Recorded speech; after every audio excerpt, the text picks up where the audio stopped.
respected dignitaries, Mr. Vidyasagar, and the MIA members. It's a privilege and honor to me to be with you today's afternoon.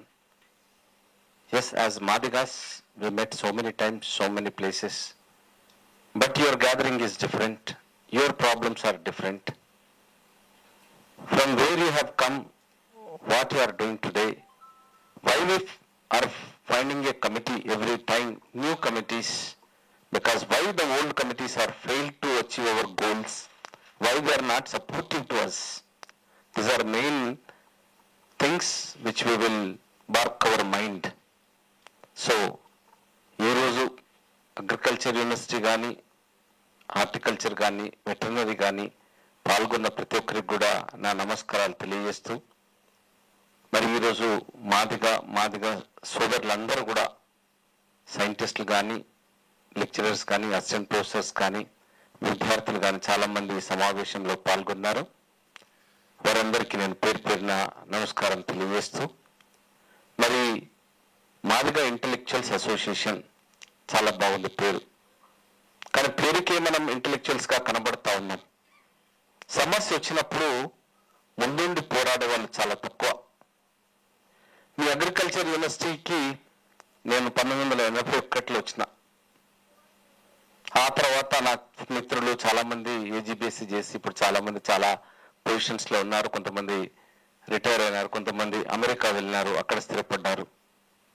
ఆ రోజుల్లో మీకు ఆ agriculture university పరిస్థితి తెలియదు. అసలు ఈ విధంగా మీటింగ్ కాదు కదా, ఇట్లా కళ్ళు ఎత్తి కూడా చూడకపోయేది.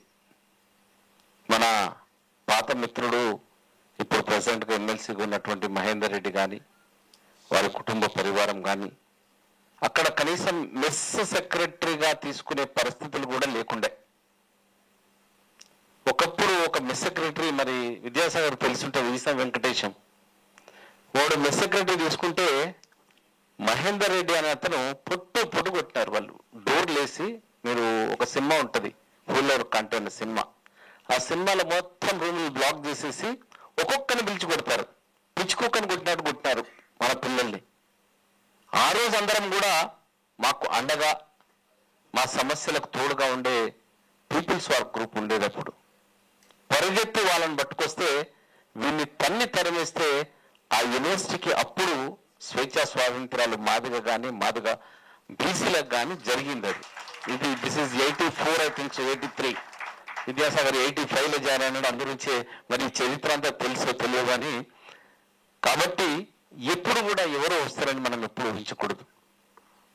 మనంగానే మెడికల్ కాలేజీలో ఉన్నప్పుడు మేము కూడా ఈ విధంగా ప్రోగ్రామ్స్ అయితే అక్కడ వెనకల నిల్చొని చూసేవాళ్ళం. కానీ నేను అయిపోయే లోపల ఈ స్టేజ్కు నేను రావాలి, ఈ స్టేజ్ నుంచి నేను మాట్లాడాలని, నేనే ప్రోగ్రామ్ని ఆర్గనైజ్ చేయాలని అక్కడ ఉందని ఇక్కడికి వచ్చి నా 3rd 4th ఇయర్ లోపల అక్కడ డామినేట్ చేసే క్లాస్లన్నింటినీ కూడా అక్కడ పంపించేసిన. This is my own experience. మా తమ్ముడు నా జూనియర్ ఉన్నాడు ఇక్కడే.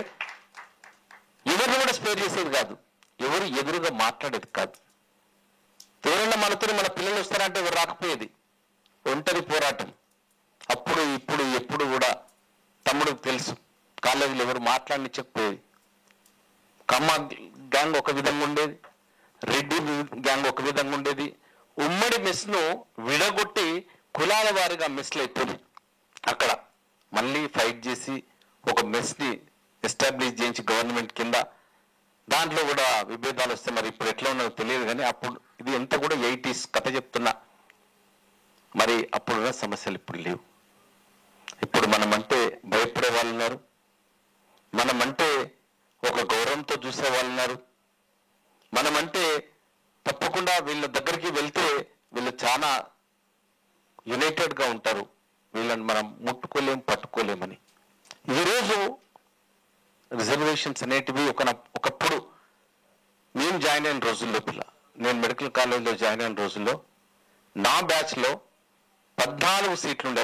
ఇప్పుడు 15 అయినాయి కదా. 86లో సమసంగ్రామ పరిషత్ పెట్టి, నవ సంఘర్షణ సమితి పెట్టి, మండల్ కమిషన్ వచ్చిన తర్వాత ఎన్టీ రామారావు గారు మనకు 15 సీట్లు చేసినారు, ఎస్టీలకు 6 సీట్లు చేసినారు, వాళ్ళకు 4 ఉండే. ఈ విధంగా ఉన్నప్పుడు మాదిగలు ఎంతమంది వచ్చేది ఆ మెడికల్ కాలేజీలో అంటే దాదాపుగా 3-4 బ్యాచ్కి 5 మ్యాక్సిమం, 14 మంది లోపల. మోర్ దెన్ 7 పీపుల్ మాలాలు. వాళ్ళు మాతో ఉన్నట్ట లేనట్ట మాకు తెలియకపోయేది. మాతో అసలు ఏ విధంగా ఉండేదంటే కలిసి ఉన్నట్టే ఉండేది కానీ విడిగా ఉండేది. వాళ్ళు ఎప్పుడు మనతో కలిసి రాకపోయేది. అంటే ఇటువంటి వివక్షను మేము మన వాళ్ళ ద్వారా ఎదుర్కొన్నాం. ఇక మన వాళ్ళు పాపం చదువుకోవడానికి మెడిసిన్కి వస్తారు, పేద పరిస్థితులు, పెద్ద ఎంప్లాయీస్ పిల్లలు ఎవరు ఉండకపోయేది, 1-2 ఉండేది. ఆ 1-2 కూడా మనతో ఉండకపోయేది. మన దాంట్లో కూడా వివక్ష చూడండి. వాళ్ళ అమ్మ నాన్న కొంచెం చదువుకొని టీచర్ అదో ఇదో అయితే వాడు కూడా మనతో ఉండకపోయేది. వాడికి మనకు మోటార్ సైకిల్ లేదనుకో ఇక మనల్ని లెక్కన పెట్టకపోయేది. అంటే అట్లా అంత వివక్ష ఉండేది మెడికల్ కాలేజీలో. కాబట్టి అంతటి దాని నుండి మేము ఎదుర్కొంటూ ఈరోజు చాలా పోరాటం చేయాల్సి వచ్చింది. నేను కూడా ఎంఎస్ జనరల్ సర్జరీ చేసినాను. ఎంబీబీఎస్ అయిన తర్వాత సర్జికల్ గ్యాస్ట్రోఎంట్రాలజీ కోసం నేను ఢిల్లీ వెళ్ళాను. ఢిల్లీలో 3 సంవత్సరాలు జీబీ పంత్ హాస్పిటల్లో సీనియర్ రెసిడెన్సీ చేశాను. అక్కడ ఉండగానే నాకు అసిస్టెంట్ ప్రొఫెసర్గా ఉద్యోగం వచ్చింది. ఉస్మానియా మెడికల్ కాలేజీలో ఉద్యోగం చేస్తూ అసోసియేట్ ప్రొఫెసర్ అయిన తర్వాత రిజైన్ చేశాను. రిజైన్ చేసి I entered into politics. Why I entered into politics?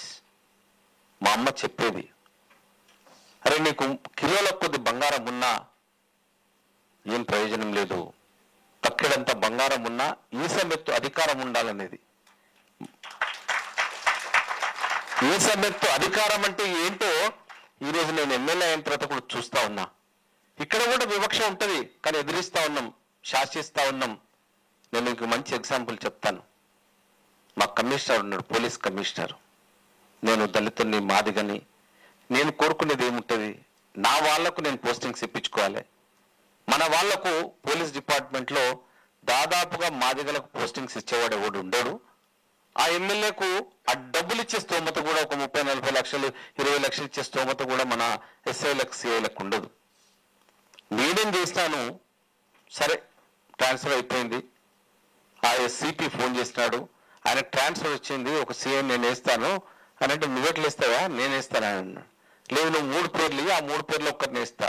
నీకు 3 పేర్లు ఇచ్చేది లేదు, నువ్వు వేసేది లేదు, నేనే వేస్తానని ఇమ్మీడియట్గా ఒక సర్కిల్ ఇన్స్పెక్టర్ని వేసిన.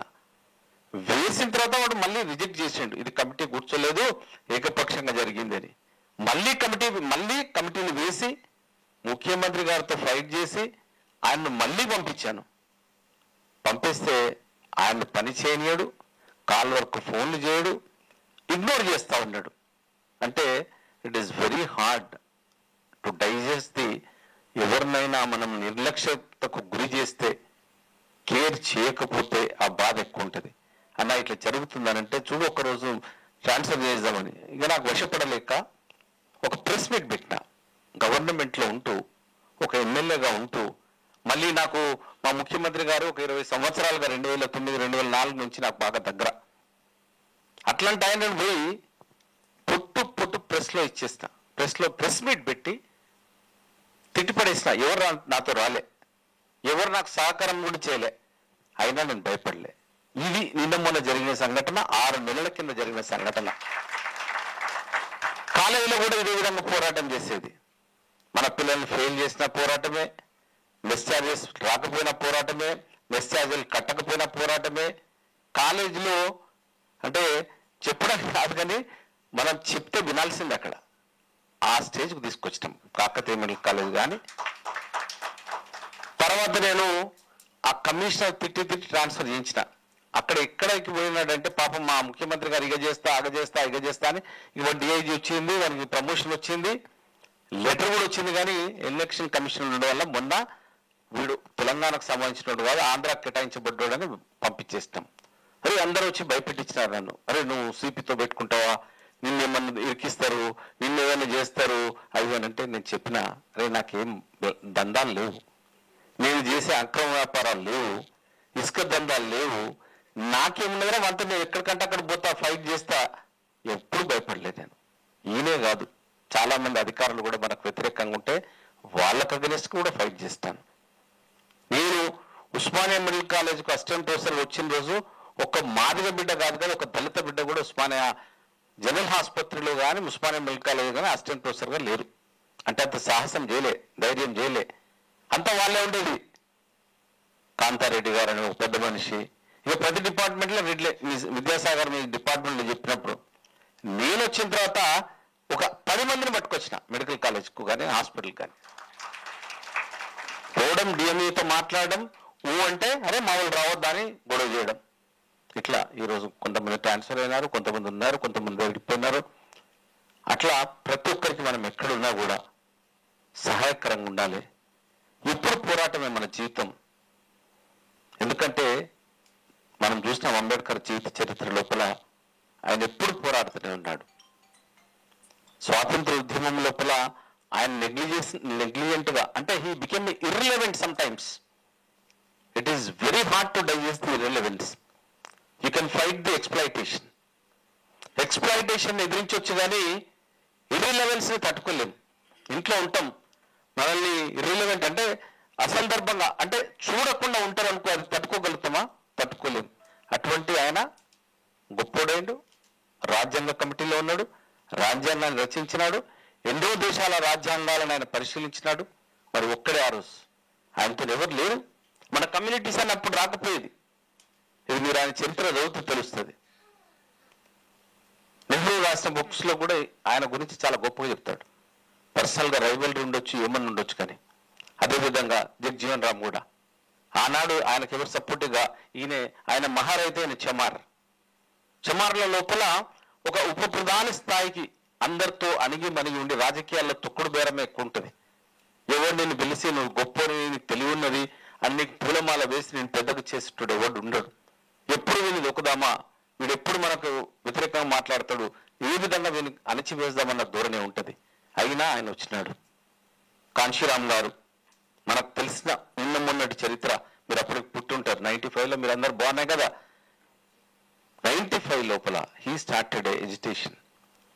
మనం ఈ మహారాష్ట్ర, మన ఉత్తరప్రదేశ్లో ఎక్కడ బ్రాహ్మణికల్ డామినేట్ సొసైటీ, అది బ్రాహ్మిన్స్ కాదని ఏమీ చేయలేని సొసైటీ. అటువంటి సొసైటీ లోపల ములాయం సింగ్ యాదవ్ను, మాయావతిని ఇద్దరిని అలయన్స్ చేసి మాయావతిని సీఎం చేసినాడు. ఎందుకంటే మనకు కావాల్సింది అల్టిమేట్ గా రాజ్యాధికారం. ఇవన్నీ మీకు ఎందుకు చెప్తున్నానంటే, ఒక మీకు రేపొద్దున ఒక స్ఫూర్తి కోసం, ఒక మోటివేషన్ కోసం. అంటే వీళ్ళందరూ సింగిల్ గానే ఫైట్ చేస్తారు, వాళ్ళ ఎంత పిడికంత మంది ఉన్నారు. కాబట్టి మీరు కూడా ఎక్కడున్నా ఎప్పుడున్నా సమస్యలు మనల్ని వెంటాడుతూనే ఉంటాయి. కాబట్టి మనం కూడా ఆ సమస్యలను అధిగమించడానికి పోరాటం చేయాల్సిందే. వాళ్ళు వస్తారా వీళ్ళు వస్తారా కాదు. ఈరోజు మాదిగా ఇంటలెక్చువల్ అసోసియేషన్ ఒక ఇండివిజువల్ బాడీ. మీరందరూ కూడా గట్టిగా ఉంటే అందరూ మీ దగ్గరికి వస్తారు. మీరు ఎవరి దగ్గరకు పోవాల్సిన అవసరం లేదు. ఇంకొకటి, మాదిగలకు చాలా జనాభాలో మనం ఎక్కున్నాం. 2011 జనాభా ప్రకారంగానే 32 లక్షల పైచిలుకున్నాం. 34 లక్షల జనాభా ఉన్నది. రేపు అసెంబ్లీలో కూడా మాట్లాడాల్సిందే. ముస్లింలు 22-23 లక్షలు ఉంటే వాళ్ళు ప్రెజర్ గ్రూప్ గా తయారవుతా ఉన్నారు. వేరే communities, the largest community in Telangana is Madiga community. కానీ మనము ఎన్నికల్లో ప్రెజర్ గ్రూప్ గా తయారైతలేం. ఎలక్షన్లు వచ్చేసరికి ఎమ్మెల్యే సీట్లు మాలలకు వస్తున్నాయి. వేరే వాళ్ళు మాదిగ పేరు చెప్పుకొని మాదిగా మేమని మా ఉపకులాలైనటువంటి బైండ్ల కానీ మోచి కానీ, ఇప్పుడు దామోదర్ రాజనరసింహ ఉన్నాడు, ఆయన దేంట్లో క్లెయిమ్ చేసినాడు? మాదిగల లోపల క్లెయిమ్ చేసినాడు. బేసిక్ గా ఆయన మోచి. వాళ్ళ పర్సెంటేజ్ ఎంత ఉంటుంది? 0.111% కూడా ఉండదు. మరి మనం ఎక్కడో ఉంటాం, 17% పైన ఉంటాం మొత్తం దేశ జనాభాలో, రాష్ట్ర జనాభాలో. మరి ఈరోజు మన అవకాశాలను వేరే వాళ్ళు కొల్లగొట్టుకుపోతా ఉన్నారు. అందురించే మనం ఎప్పటి నుంచో పోరాటం చేస్తూ ఉన్నాం. 1994 నుంచి ఎంఆర్పిఎస్ ఏర్పడ్డప్పటి నుండి దానికి మేము ఇతోధికంగా సహాయం చేస్తాం. మందకృష్ణ మాదిగ గారు కూడా మనల్ని మా అప్పుడు ఏం క్యాస్ట్రా మీది అని అంటే చాలా సందర్భాల్లో చాలా వేదికల మీద చెప్పిన, ఎస్సీ అని మనం చెప్పుకుంటే వాడు మాల అని చెప్పుకునేది. కానీ ఈరోజు మనల్ని కూడా మేము మాదిగలము అని సగర్వంగా తలెత్తుకొని చెప్పే విధంగా మనల్ని తయారు చేస్తారు. ఈ 20-30 ఏళ్ల ప్రస్థానం 94 నుంచి 2024-25 వరకు. మరి అటువంటిది పోరాటం చేస్తాం. పోరాటం చేస్తే అప్పుడు చంద్రబాబు నాయుడు గారు మనకు 2000 సంవత్సరం నుంచి 2004 వరకు రిజర్వేషన్లు కల్పించి మన జాతి అభివృద్ధికి దోహదపడ్డారు. ప్రతి దాంట్లో అది గ్రూప్ 1, గ్రూప్ 2, గ్రూప్ 3, గ్రూప్ 4, ఈ అగ్రికల్చర్ కాలేజెస్లో, మెడికల్ కాలేజెస్లో, ఇంజనీరింగ్ కాలేజెస్లో ఎక్కడ చూస్తాం మన వాళ్ళే. మరి 20 ఏళ్ల పోరాటం తర్వాత 2004లో మనం సుప్రీంకోర్టు జడ్జిమెంట్ దగ్గర ఓడిపోయినాం. అదే సుప్రీంకోర్టు జడ్జిమెంట్ ద్వారా ఈరోజు మళ్ళీ వర్గీకరణ చేసుకున్నాం. మన గౌరవ ముఖ్యమంత్రి నిజంగా కూడా చెప్పాలంటే మన రేవంత్ రెడ్డి గారు మనకు పెద్దమాదిగా అని చెప్పొచ్చు. 100 ఏళ్ల చరిత్రలో ఉస్మానియా యూనివర్సిటీకి వీసీని ఇచ్చినారు, IITకి వీసీని ఇచ్చినారు. అదేవిధంగా మన లోపల ఉన్నటువంటి మేము వెళ్ళి రిప్రజెంట్ చేసేటప్పుడు అయ్యా మీ యొక్క సీఎం ఆఫీస్ లోపల మా మాదిగలు ఎవరు లేరు, ఉన్న మాదిగా మొన్న ముఖ్యమంత్రి కేసీఆర్ ఉన్నప్పుడు రాహుల్ బొజ్జం పట్టుకొచ్చినాడు, ఆయన మాల సామాజిక వర్గం, మీ ఆఫీస్లో మాకొక్కరు ఉండాలని మేము డిమాండ్ చేసినప్పుడు సంతోషంగా ఒప్పుకున్నారు మన రేవంత్ రెడ్డి గారు, ముఖ్యమంత్రి గారు. అందులోంచి సంగీత సత్యనారాయణ గారు, ఆమె ఏమైతే ఉన్నదో సర్వసత్యనారాయణ కూతురు సంగీత, డాక్టర్ సంగీత, ఆమె నా స్టూడెంటే MBBSలో. ఆమె ఈరోజు సీఎం పేషీలో ఒక IAS ఆఫీసర్గా ఉన్నారు. అదేవిధంగా చాలా మందికి IPSలు ఉంటే కీ పోర్ట్ఫోలియోలన్నా వాళ్ళంతా లూప్ లైన్లో ఉంటా ఉన్నారు. ఎప్పుడు కూడా వాళ్ళ జీవితంలో ల్యాండ్ ఆర్డర్ చేయలేదంటే చాలా మందికి ఇచ్చినారు. ఈరోజు గ్రూప్ 1 నుంచి వచ్చిన వాళ్ళకు కూడా కీ పోస్టులు ఇవ్వాలని మేము అడిగినప్పుడు సహృదయంతో అంగీకరించి చాలా మందికి ఇచ్చినారు. మా డిమాండ్ కూడా మాదిగల నుంచి ఒక మంత్రి ఉండాలి. మాదిగది చాలా పెద్ద జనాభా గలటువంటి సామాజిక వర్గం అని పోరాటం చేస్తూ ఉన్నాం. వస్తుందో రాదో ఇంకా కొన్ని రోజుల లోపల అది కూడా తెలుస్తుంది. తప్పకుండా ఆశిస్తూ ఉన్నాం, తప్పేం లేదు అందులో. ఆశపడడంలో మా రిప్రజెంటేషన్ ఉండాలనడంలో కూడా తప్పు లేదు. అంటే రేపు మంగళవారం నాడు ఇది శాసనసభకు వస్తుంది, అసెంబ్లీలో చర్చ జరిగిందా ఆల్రెడీ. రేపు కార్యరూపం అంటే చట్టం చేసిన తర్వాత గెజెట్ వచ్చి మనకు రిజర్వేషన్స్ మంగళవారం నాటిది వస్తుంది. రేపు BC కులగణన, ఎల్లుండి SC వర్గీకరణది బిల్లు వస్తుంది. కాబట్టి మనమందరం కూడా నిజంగా కూడా ఒక ప్రేయర్ గ్రూప్గా తయారు కావాలి. మనకు చాలా అవకాశాలను మనం నిజంగా కూడా మాదిగల లోపల చాలా మంది మంత్రులు ఎప్పుడైనారంటే ఎన్టీ రామారావు వచ్చిన తర్వాత ఆయన, ఇది సత్యం. అంతకుముందు మాదిగ మంత్రులను చూడలేదు, మనం మాదిగ ఎమ్మెల్యేలను చూడలేదు. ఆయన వచ్చిన తర్వాత మోత్కుపల్లి నరసింహులు మన దాంట్లో భీష్మ పితామహుడు, ఆయనకు మంత్రి పదవి ఇచ్చినాడు. మహేంద్రనాథ్ మంత్రి పదవి ఇచ్చినాడు. రాములు మంత్రి పదవిని ఇచ్చినాడు. పుష్పరాజ్ మంత్రి పదవి. ఒక్క క్యాబినెట్ లోపల 4 మాదిగలకు ఇచ్చినారు ఆ రోజు. మరి ఇటువైపు వస్తే ఇటువైపు చాలా తక్కువ కాంగ్రెస్ లో. మరి ఈరోజు రేవంత్ రెడ్డి గారు వచ్చిన తర్వాత మనకు అన్నిట్లో అవకాశాలు వచ్చినాయి, మంత్రివర్గంలో కూడా అవకాశాలు వస్తాయని ఆశిస్తా ఉన్నాం. ఇక BRS పార్టీ లోపల ఇచ్చినట్టు ఇచ్చి పాపం తన్నుడిదంతా బర్తరఫ్ చేసినాడు రాజయ్యను. డిప్యూటీ సీఎం ఇచ్చేసి వైద్య ఆరోగ్య శాఖ మంత్రిని చేసి వాడు ఏం చేసిండో, ఏం అన్యాయం చేసిండో కానీ ఒక్కటేసారి బర్తరఫ్ చేసినాడు. మళ్ళీ మాలల ఈశ్వరుని పెట్టుకున్నాడు ఒక్కరికే. కానీ ఇప్పటికే మాలల 3 ఈ మంత్రివర్గం ఉన్నారు. గడ్డం ప్రసాద్ కానీ, మళ్ళీ బట్టి విక్రమార్క కానీ, తర్వాత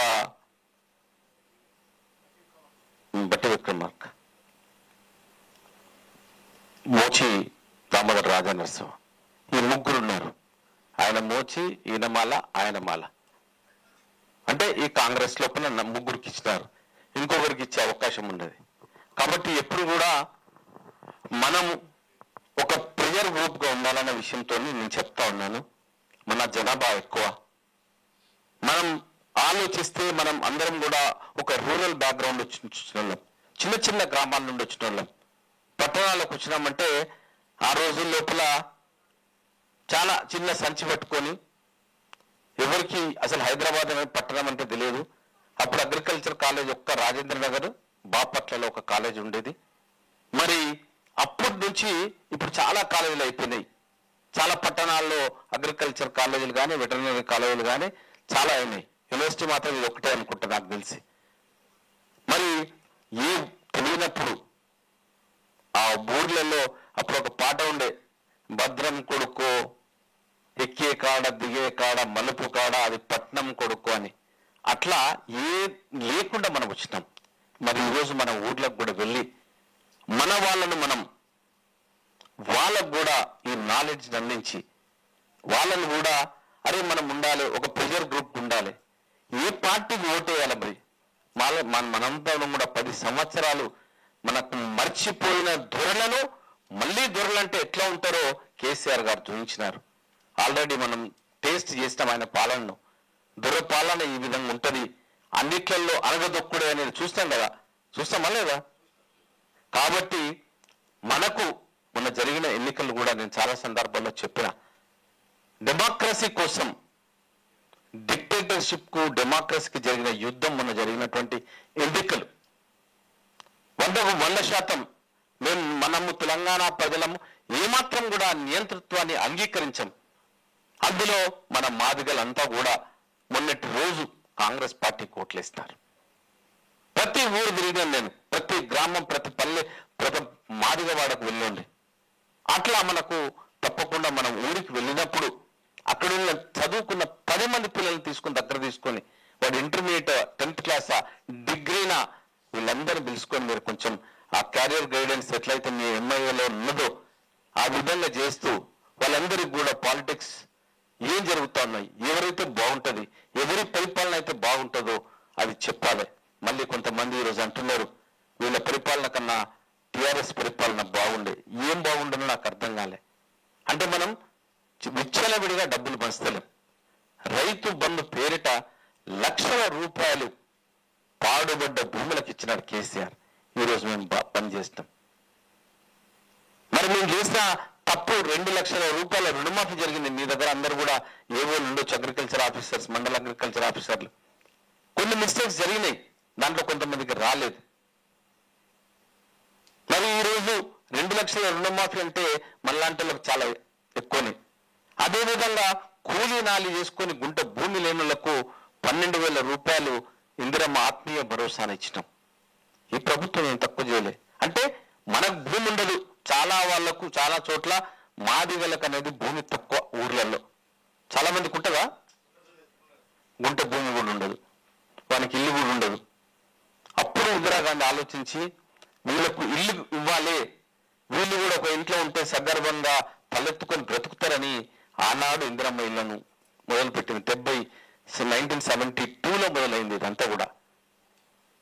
కాబట్టి దయచేసి మనం ఊరికి వెళ్ళినప్పుడు ఎవరు ఏంటి ఇంటలెక్చువల్స్ ఎప్పుడు కూడా, ఇప్పుడు మాదిగా ఇంటలెక్చువల్స్ మీరు ఎట్లయితే పెట్టుకున్నారో అగ్రికల్చర్ డిపార్ట్మెంట్ నుండి, కాబట్టి మీ ఎంఏఐ ద్వారా ఎప్పుడు మన థాట్స్ అనేవి కూడా మాసెస్లకి పర్కలేట్ కావాలి. అప్పుడే వాళ్ళు మారుతారు.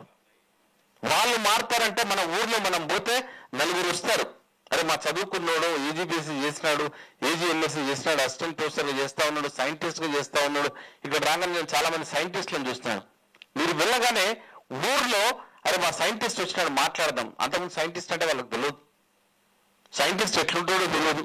గడ్డాలు విసాలు పెట్టుకొని బాగా ఉంటారేమో అనుకొని, లేకపోతే అబ్దుల్ కలాం చూసి సైంటిస్ట్ ఇట్లా ఉంటాడేమో అనుకున్నారు. మనం ఏ సైంటిస్ట్ చూసినా కూడా ఒక పెద్ద జుట్టు ఉండేది. అంటే మనకి జుట్టు గురించి ఆలోచించే ఆలోచన లేక జుట్టు పెరిగేది, లేకపోతే కట్ చేసుకోవాలి లేఖనం. కాబట్టి మీరు వెళ్ళినప్పుడు ప్రతి ఒక్కరికి ఒక సందేశం, డెఫినెట్గా మీరు ఈ ఊరికి వెళ్తే నేను ఒక 10 మందితో మాట్లాడాలి. మీ ప్రతి విజిట్ లోపల దసరాకు వెళ్తాం, సంక్రాంతికి వెళ్తాం, ఎవరైనా మన దగ్గర వాళ్ళు ఎవరైనా చనిపోయినప్పుడు వెళ్తాం, లేకపోతే ఇంకా దీపావళికో వాటికో మన ఇంట్లో ఉండే ఊరి దేవుళ్లకు పండుగ చేసినప్పుడు కూడా వెళ్తాం. ఇది ఖచ్చితంగా మీరు ప్రతిసారి ఖచ్చితంగా కలవాలని నేను విజ్ఞప్తి చేస్తా ఉన్నా. This is very very important. మన వాళ్ళని మనం దగ్గర తీయకపోతే వేరే వాడు ఎందుకు తీస్తాడు?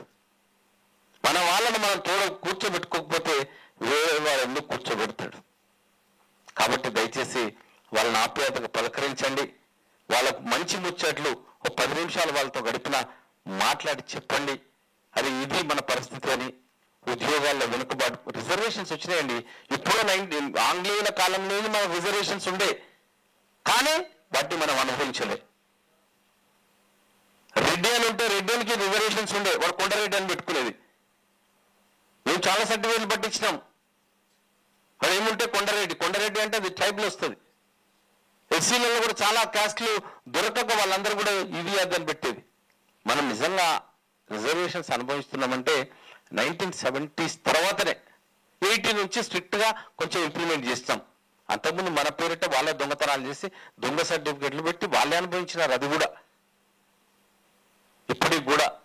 కాబట్టి మీరందరూ ఆ విలేజ్లకు పోయినప్పుడు వాళ్ళని ఎడ్యుకేట్ చేసి తప్పకుండా వాళ్ళని అన్ని విధాలుగా వాళ్ళ క్యారియర్ మీద మనం కొంచెం మాట్లాడాలి. అరే నువ్వు ఏం చదువుకున్నావు, ఆ చదువుకు తగ్గ ఉద్యోగం ఎక్కడన్నా మీ పరిధిలో దొరికితే వానికి ఇప్పించడం మంచిది. ప్రాంతం మారితే మన అవుట్లుక్ కూడా మారుతుంది. అదే ఊర్లో ఉన్నంతసేపు ఆ గానగెద్దు తిరిగినట్టే తిరుగుతూ ఉంటాడు. ఆ ఊర్లో ఉండే రాజకీయాలకు అలవాటు పడతాడు. వాడు 10th పాస్ అయినా ఒక చిన్న కంప్యూటర్ కోచింగ్ ఏదైనా ఇప్పించి, ఎంఎస్ ఆఫీస్ అయినా ఏదైనా ఇప్పించి, ఇవాళ రేపు అంతా స్మార్ట్ ఫోన్స్ వచ్చిన తర్వాత ప్రతి ఒక్కటి ఆపరేట్ చేస్తా ఉన్నారు. That is not a difficult thing. కాబట్టి ఆ ప్రాంతం నుండి మన migration make you very successful man. మైగ్రేషన్తోనే అభివృద్ధి వస్తుంది. మైగ్రేషన్ లేకుండా అదే ఊర్లో ఉంటే అభివృద్ధి చాలా మందికి తక్కువ. ఉంటే రాజకీయాల్లో ఉన్న రాజకీయాల్లో చచ్చిపోతాం, మనల్ని ఎవరు రానియాడు. కాబట్టి దయచేసి ఇక్కడికి వచ్చిన మిత్రులందరికీ కూడా నేను ఒకటే విజ్ఞప్తి చేస్తా ఉన్నా, మనకు మనంగా పోరాటం చేయాలి, మనకెవరు రారు. రెండోది, మన వంతు బాధ్యతగా మన ఊర్లో మన గ్రామంలో ఎవరున్నారో వాళ్ళందరినీ కూడా ఎడ్యుకేట్ చేయాలి, వాళ్ళ అభివృద్ధికి మనం దోహదపడాలి. మీకు అవకాశాలు ఎక్కడున్నా కూడా ఎప్పుడున్నా కూడా మీకు అన్యాయం జరుగుతుందన్నప్పుడు తప్పకుండా 6 ఎమ్మెల్యేలు ఉన్నాం, మాదిగ ఎమ్మెల్యేలు, మీకు తోడుగా ఉంటాం. విద్యాసాగర్ అన్న గురించి కూడా ఆ విషయం చెప్పడం మర్చిపోయినా, విద్యాసాగర్ అన్న కోసం కూడా రిజిస్ట్రార్గా ప్రయత్నం చేసినాం. కానీ మీ జానయ్య గారు రకరకాల కారణాలు ముఖ్యమంత్రి గారికి చెప్పినారు. అవన్నీ ఈ స్టేజ్ ద్వారా నేను పంచుకోలేకపోతున్నా, ఎందుకంటే అక్కడ రికార్డు కూడా అవుతాం. కాబట్టి చేయలేకపోయినాము. అన్నతను కూడా పర్సనల్గా నేను ఎప్పుడు మాట్లాడి చెప్పలే, డీప్గా ఒకరికి ఇవ్వండి మాకని చెప్పినప్పుడు రకరకాల ఆలోచనలు చెప్పినారు. కాబట్టి నేను కూడా విత్డ్రా అయినాను. చాలామంది చెప్పినారు. మేమందరం కూడా వీసీ మన కుమార్ కోసం పోరాటం చేసిన వాళ్ళమే. IIITలో ఆ వీసీ కోసం మా దామోదర్ రాజనరసింహ పోరాటం చేసినాడు.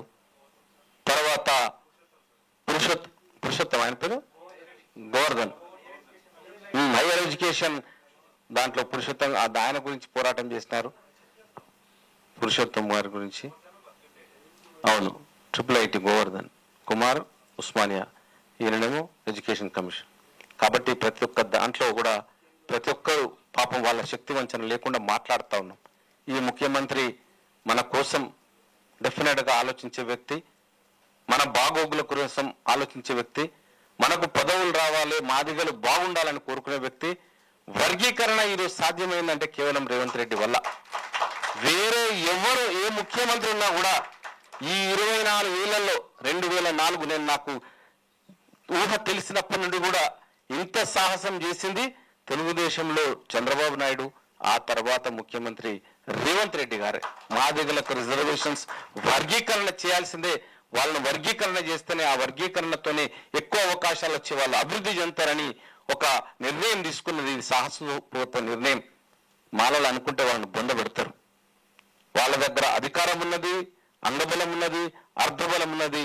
ఇక పుష్కలంగా అదే చట్టాన్ని సుప్రీంకోర్టులో కేటగరైజేషన్ చేయరాదు రాష్ట్రాలని చెప్పినారు. అది చేయొచ్చని అదే చట్టం ప్రకారంగా సుప్రీంకోర్టు ఈరోజు జడ్జిమెంట్ ఇచ్చింది. 5 men కమిటీ ఏమో ఆ రోజు వద్దన్నది, 7 men కమిటీ ఏమో కావాలన్నది. అంటే వాళ్ళు ఇంతవరకు సుప్రీంకోర్టును కూడా ఏ విధంగా మ్యానిపులేట్ చేస్తున్నారు. ఒక మంచి అడ్వకేట్స్ని పెట్టి మనల్ని 20 ఏళ్ళు మనల్ని వెనుకకు నెట్టినారు.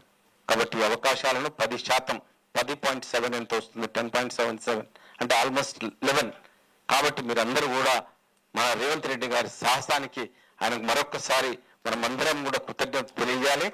మీరు ఒకవేళ ఎప్పుడన్నా వస్తే నేను తప్పకుండా తీసుకెళ్ళి మీ కాలేజ్ తరఫున కానీ మన సార్ విద్యాసాగర్ గారు ఉన్నారు, వారి ద్వారా కానీ వాళ్ళ ప్రొఫెసర్లు కానీ అందరు కలిసి వస్తే ఆయనకు వెళ్ళి మీ అందరి తరఫున మాదిగా ఇంటలెక్చువల్స్ అసోసియేషన్ తరఫున డెఫినెట్గా ఆయనకు ఒక బుక్లను ఏదో ఇచ్చి మన కృతజ్ఞతలు చాటుదాం తెలియజేద్దామని తెలియజేసుకుంటూ, నాకు ఈ అవకాశం ఇచ్చిన మీ అందరికీ కూడా మనస్ఫూర్తిగా కృతజ్ఞతలు తెలియజేస్తూ సెలవు తీసుకుంటున్నాను.